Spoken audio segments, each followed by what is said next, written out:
तो छोटा भाई कौन है? बड़ा भाई तो राजद हो गया, छोटा भाई कौन होगा? जब हम चुनाव मैदान में होते हैं, जंग के मैदान में होते हैं, तो न कोई छोटा होता है न कोई बड़ा होता है। मुख्यमंत्री तो आप तेजस्वी को स्वीकार कर रहे हैं आप लोग। मैंने क्या कहा कि लेकिन चुनाव उप मुख्यमंत्री में पेच फंस रहा है। अब किसी चीज में फेस तो नहीं मुकेश है। सहनी को आप लोग उप मुख्यमंत्री मान रहे हैं। मैंने क्या कहा, ये सब निर्णय अब कोऑर्डिनेशन कमेटी की बैठक में, इंडिया गठबंधन की बैठक में तय होगी।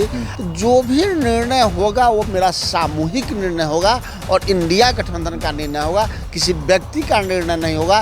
ये इंडिया गठबंधन के लिए सुखद और समृद्ध बात है। लेकिन मुकेश सहनी लगातार कह रहे हैं कि बगल वाली कुर्सी पर सहनी ही बैठेंगे। मुकेश सहनी जी भी एक इंडिया गठबंधन के अंग हैं और कोऑर्डिनेशन कमेटी में चाहे जितनी कमेटियां बनती हैं, मुकेश जी से सहित उनके और तमाम नेता होंगे, तो जब भी बात होगी तो कौन बनेगा मुख्यमंत्री, कौन बनेगा उप मुख्यमंत्री, इसकी लड़ाई मेरे यहाँ है ही नहीं। मेरे लड़ाई तो चल रही है आपके यहाँ। सीटों को लेकर भी चर्चा हो रही है कि आप 60 से नीचे उतरने को तैयार नहीं है। नहीं, सीटों की चर्चा जो हमारे शीर्ष नेतृत्व बैठेंगे वो अपने आपस में कर, सीटों के कहीं कोई उलझन नहीं है। आप पहले तो था कि इंडिया गठबंधन बिखर जाएगा, अब देखा ना इंडिया गठबंधन बिखरा नहीं, सब एक साथ है। यानी कि इंडिया गठबंधन जो पिछली बार था 2020 में, उससे व्यापक हुआ है। पिछले बार 5 साथी थे, अब 6 साथी आ गए। नीतीश कुमार पिछले बार हाफ हुए थे, इस बार साफ हो जाएंगे और भाजपा इस बार हाफ हो जाएगी। कि IGMS में वहाँ के मेडिकल के साथ एक्सीडेंट कर गया, उसको उसमें बेड नहीं मिला, वो प्राइवेट हॉस्पिटल में इलाज करता है, तब उसकी मृत्यु हो जाती है। ऐसा बिहार बना दिया नीतीश कुमार। प्लान में अब देख रहे हैं कि भेड़ बकरियों की तरह ट्रेन में लटके लोग जा रहे हैं। तो इसीलिए यह बिहार नीतीश कुमार और भाजपा से बड़ी गुस्से में है, खासकर नौजवान, किसान, महिला है। अगर सरकार बन गई तो फिर बगल वाली कुर्सी तो खाली रहेगी, उस पर तो सवाल होगा कि उस पर कौन बैठेगा। मैंने कहा कि बगल वाली कुर्सी कांग्रेस को मिलेगी, कोई झंझट ही नहीं होगा। कुर्सी की लड़ाई हम नहीं लड़ रहे हैं। दोनों को आप लोग ये क्यों नहीं खुलकर बोल रहे हैं? जितना खुलकर मुकेश सहनी बोल देते हैं कि उप मुख्यमंत्री की कुर्सी हमारी होगी, उतना खुलकर आप लोग क्यों नहीं? मुकेश सहनी जी की अपनी भावना है। उप मुख्यमंत्री आप बोल ही नहीं पा रहे हैं। आप लोग मैंने क्या कहा, मैंने क्या? कहा कि मेरी लड़ाई कुर्सी के लिए नहीं है, हमारी लड़ाई बिहार को बचाने के लिए है। उप मुख्यमंत्री वाली कुर्सियाँ सबको बांट दीजिएगा, वाम दल, कांग्रेस, VIP सबको। मैंने कहा कि मेरे इंडिया गठबंधन की यही खूबसूरती है। कुर्सी की लड़ाई कोई नहीं लड़ाई। तेजस्वी यादव जी तब आप नहीं तो ये बात राजद के सामने आप कह दीजिएगा कि मुख्यमंत्री कांग्रेस का होगा अगर लड़ाई नहीं है तो। आखिरी एक सवाल है कि क्या 60 सीटों पर सहमति बन गई है? कांग्रेस जो 60 सीटों की चर्चा, सहमति ये हमारा अधिकार नहीं है। इंडिया गठबंधन के जब शीर्ष नेतृत्व बैठेंगे उस पर बातें भी हो रही हैं तो तय हो जाएंगी। सीट कोई इशू नहीं है, मैं दोबारा कहूँ, सीट कोई इशू नहीं है, जीत इशू है। जीत इशू है। नमस्कार, द इंडिया टॉप देख रहे हैं आप और मेरा नाम शशांक पांडे है। महागठबंधन की दूसरी बैठक समाप्त हो गई। सीट बंटवारे पर खूब चर्चा हो रही है कि महागठबंधन में सीटों का बंटवारा कैसे होगा। कांग्रेस के प्रवक्ता राजेश राठौर अभी हमारे साथ मौजूद है। महागठबंधन में सीटों का बंटवारा कैसे होगा? अभी महागठबंधन का जो रणनीति है कि महागठबंधन किस रणनीति के साथ चुनाव मैदान में जाएगा, इस पे हमारी रणनीति बन रही है। 2 बैठकें हुई हैं, 2 महत्वपूर्ण बैठक हुई। पहली बैठक में आपने देखा होगा जो RJD कार्यालय में हुआ कि इंडिया गठबंधन के सभी नेताओं ने सर्वसम्मति से तेजस्वी यादव जी को कोऑर्डिनेशन कमेटी का चेयरमैन माना। दूसरी बैठक हुई उस कांग्रेस मुख्यालय सदाकत आश्रम में। कई अहम फैसले के साथ साथ 4 और उप कमेटियाँ बनाई जाएंगी। उसमें सभी इंडिया गठबंधन के दलों के नेता होंगे, चाहे मैनिफेस्टो कमेटी हो, कैंपेनिंग कमेटी हो, मीडिया कमेटी हो, सोशल मीडिया कमेटी हो। समन्वय कोऑर्डिनेशन कमेटी के भी चेयरमैन की नियुक्ति हो चुकी थी, लेकिन बाकी सदस्यों का नामांकन नहीं हुआ था, तो वो सब हो रहा है। तो अब भी हम लोग एक स्ट्रेटजी बना रहे हैं कि किस प्रकार से हम चुनाव में जाएं। वैसे तय है कि जनता के मुद्दों के साथ हम जा रहे हैं चुनाव मैदान में। सीटें पे बात जब समय करीब आएगा तो तमाम इंडिया गठबंधन के शीर्ष नेतृत्व बैठ के इस पे बात करें। सीट कोई इशू नहीं है, इशू है जीत। अच्छा, छोटा भाई कौन है? बड़ा भाई तो राजद हो गया, छोटा भाई कौन होगा?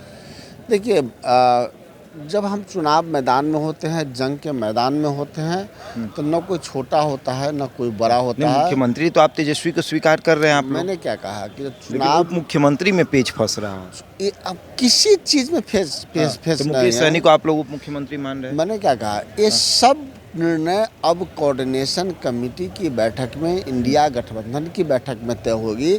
हमेशा फिर अगली बैठक होगी 4 तारीख को, फिर उसके बाद बैठकें होनी है। तो जो भी निर्णय होगा वो मेरा सामूहिक निर्णय होगा और इंडिया गठबंधन का निर्णय होगा, किसी व्यक्ति का निर्णय नहीं होगा। ये इंडिया गठबंधन के लिए सुखद और समृद्ध बात है। नहीं, लेकिन मुकेश सहनी लगातार कह रहे हैं कि बगल वाली कुर्सी पर सहनी ही बैठेंगे। मुकेश सहनी जी भी एक इंडिया गठबंधन के अंग हैं और कोऑर्डिनेशन कमेटी में चाहे जितनी कमेटियां बनती हैं, मुकेश जी से सहित उनके और तमाम नेता होंगे, तो जब भी बात होगी तो मुख्यमंत्री कौन बनेगा, मुख्यमंत्री कौन बनेगा, उप मुख्यमंत्री, इसकी लड़ाई मेरे यहाँ है ही नहीं। मेरे लड़ाई तो चल रही है आपके यहाँ, सीटों को लेकर भी चर्चा हो रही है कि आप 60 से नीचे उतरने को तैयार नहीं है। नहीं, सीटों की चर्चा जब हमारे शीर्ष नेतृत्व बैठेंगे वो अपने आपस में कर, सीटों के कहीं कोई उलझन नहीं है।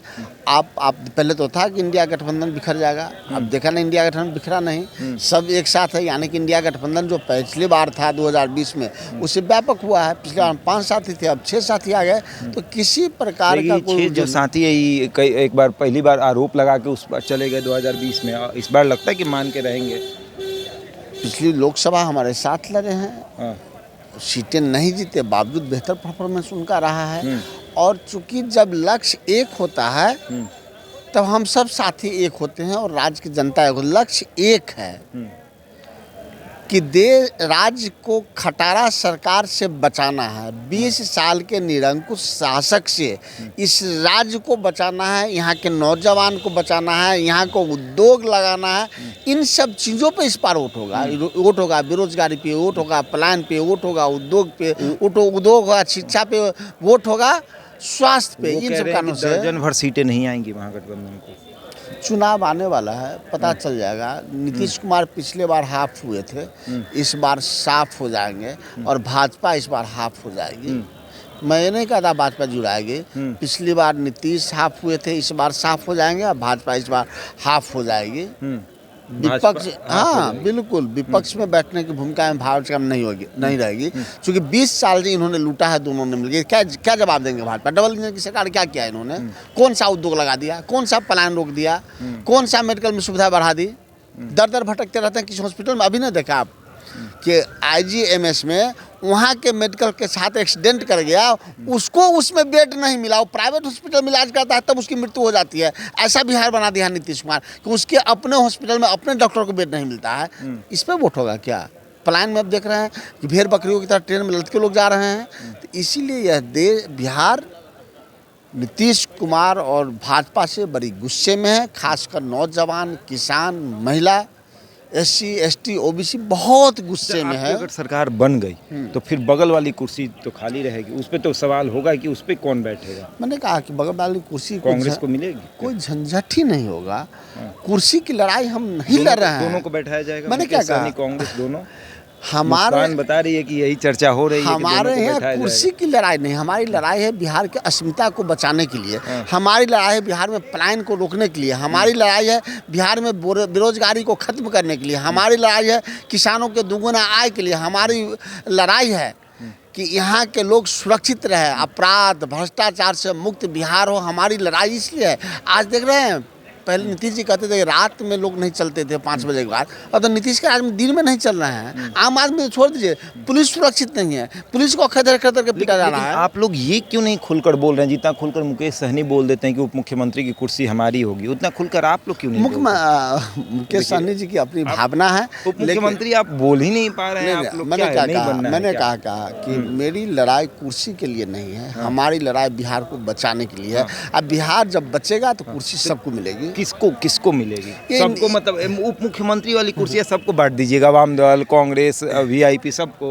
मैंने कहा कि मेरे इंडिया गठबंधन की यही खूबसूरती है कि कुर्सी की लड़ाई कोई नहीं लड़ाई। तेजस्वी यादव जी तब आप नहीं तो ये बात राजद के सामने आप कह दीजिएगा कि मुख्यमंत्री कांग्रेस का होगा अगर लड़ाई नहीं है तो। तेजस्वी यादव जी स्वयं इस बात को बोले कि हमारी लड़ाई पद के लिए नहीं है, हमारी लड़ाई बिहार को बचाने के लिए। आपने ये पूछा कि क्या कांग्रेस का मुख्यमंत्री हो सकता है?